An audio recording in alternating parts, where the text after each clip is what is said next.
এই সোফাটা ফোল্ড করা থাকে, ও এখানে একা যখন ঘুরে বেড়ায় ওঠে ঘোরে। আমার মেয়ে সকালবেলা আজকে একটু পাটা তুলে শুয়েছে। এই ঘটনাটা আগেও হচ্ছে, মানে আমি অনেকক্ষণ পর থেকে ভিডিও করলাম। ও কন্টিনিউ, মানে ওকে সেই উঠিয়েই ছাড়লো না, হাত রাখতে দিচ্ছে না পা রাখতে দিচ্ছে। শুধু দেখো কি করছে, কন্টিনিউ ওকে তাড়া করে যাচ্ছে, তেড়ে যাচ্ছে। একটু হাত রাখতে দেবে না, একটু পা রাখতে দেবে না। ও জানে এই ফোল্ড করা সোফাটা ওর, নন্টু একটু হাতটা রাখ। দেখো ওকে যেতে অবধি দিচ্ছে না ওদিকে। এটায় কেউ হাত দেবে না, কারণ ও এটায় ওঠে, ও এটায় ঘুরে ঘুরে বেড়ায়। ও ভাবছে এই জায়গাটা ওর।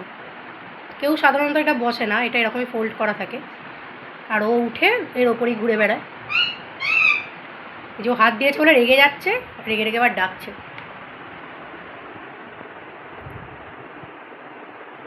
চোখের মনিটাকে ছোট করে নিচ্ছে কেন? এমনি সময় আমার মেয়েকে খুবই ভালোবাসে, কিন্তু ওর জায়গায় হাত দিলে ব্যাস। তুই আগে থেকে সরে আসছিস কেন? উড়ছে, উড়ে মুখের ওপর ছোঁড় মারতে চাইছে, পুরো এরকম করে নিয়েছে। আচ্ছা একটু হাতটা দে।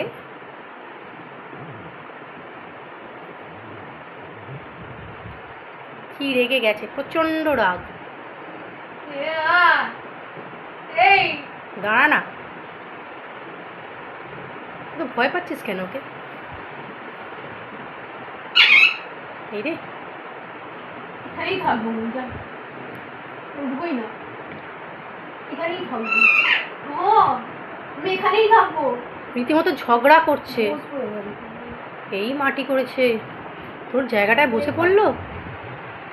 আর উঠবো না,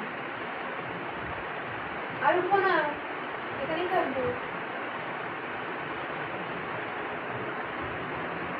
পাইচারি করছে, কি করবে ভেবে পাচ্ছে না।